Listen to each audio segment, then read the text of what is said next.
How to negotiate your speaking fees. Your most valuable asset can be your willingness to persist longer than anyone else. Brian Tracy. If you're new to public speaking, you probably have a lot of questions. How should I start a compelling speech? How should I end it? Where do I start if I want to become a highly paid professional speaker? All of these questions matter. But one of the most important and most uncomfortable ones you should be asking is, how do I negotiate my speaking fees? If you're just starting out as a public speaker, your head is probably swimming with questions and you can already see the dollar signs dancing in your head from those lucrative speaking contracts. Zig Ziglar, who is one of the great legendary motivational speakers, used to say that he gave 3,000 talks before he was paid for the first one. So how do you get from where you are to where you want to be without having to give 3,000 speeches? The truth is, knowing how to set speaking fees can accelerate your success and give you the confidence to earn what you deserve. Think of it this way.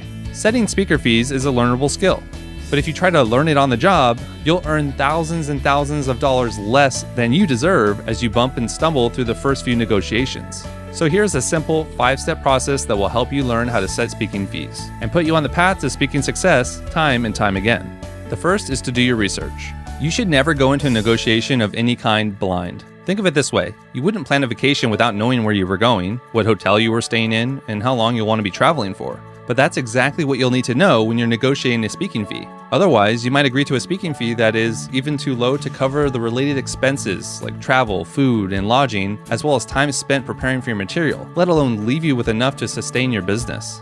On the other hand, you could easily end up asking for a price that is far too high if you're not properly prepared. This will immediately paint you as unprepared or ignorant in the eyes of the client and could end up closing the door on any future opportunities. The people who book public speaking events like to talk, and a bad reputation can spread fast. If you want to really impress your future client, research their ticket price, the estimated number of attendees, and estimate the overhead for their event.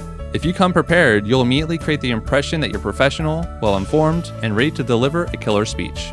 You may also want to look into who they worked with before or who else will be speaking at the event. If any of the speakers are in your network, then reach out. A recommendation can be the silver bullet you need to book a great gig or increase your speaking fees. In addition, look for the averages in your niche and skill level to help give you a ballpark idea of what to expect.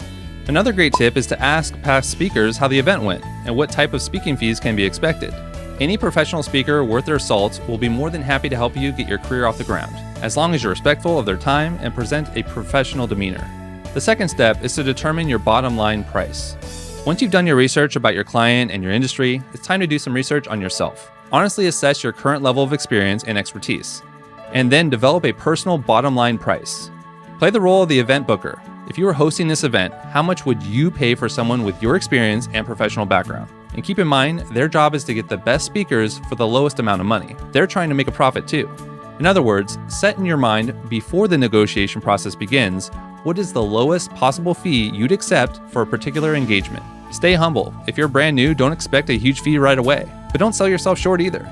Agreeing to engagements that don't pay you fairly can breed resentment and burnout.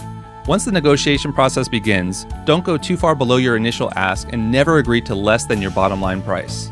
Your time is valuable, so don't waste it negotiating with a client that isn't able or willing to pay what you're worth. This makes it easier to walk away from the opportunities that simply aren't a good fit. And now the third step is a simple one, but it's often overlooked. Ask for details, details, details.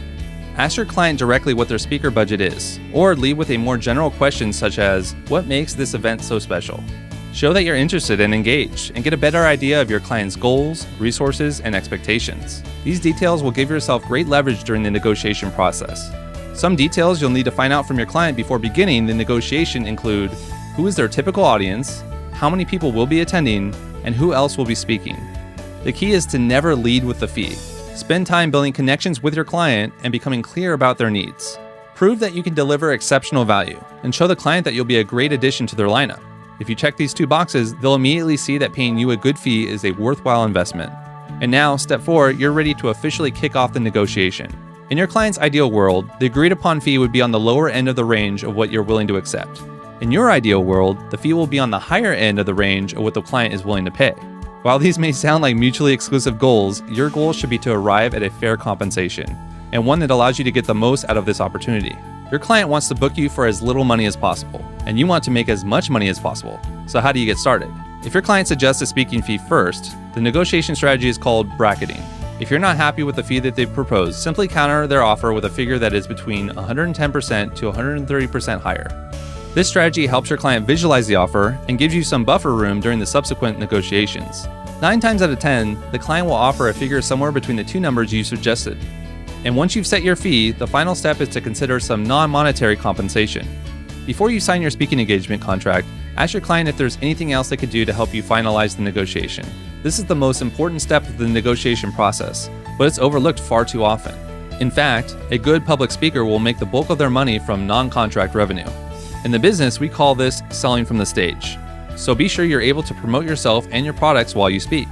Other incentives you'll want to ask about are your travel vouchers, recurring gigs, or even a role as a keynote speaker or event sponsor. Get creative. Just because they may not be able to offer you more money doesn't mean they don't have anything else to offer. And be sure to get all the negotiations and agreements in writing. A career in professional speaking is an incredibly rewarding career and a great way to inspire others. And it's even more rewarding when you know you're being paid what you're worth. Now, the question today is this: what other tactics have you used while negotiating your speaking fees? Leave a comment below and Brian will be sure to follow up with you. Thanks for watching, and remember, if you want to change your future, take action and take action now. If you enjoyed this video and you feel it was valuable, subscribe to my channel, like this video, and share this video with your friends. Don't forget to click the button on the screen for a free gift. Thanks again for watching.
We'll be right back.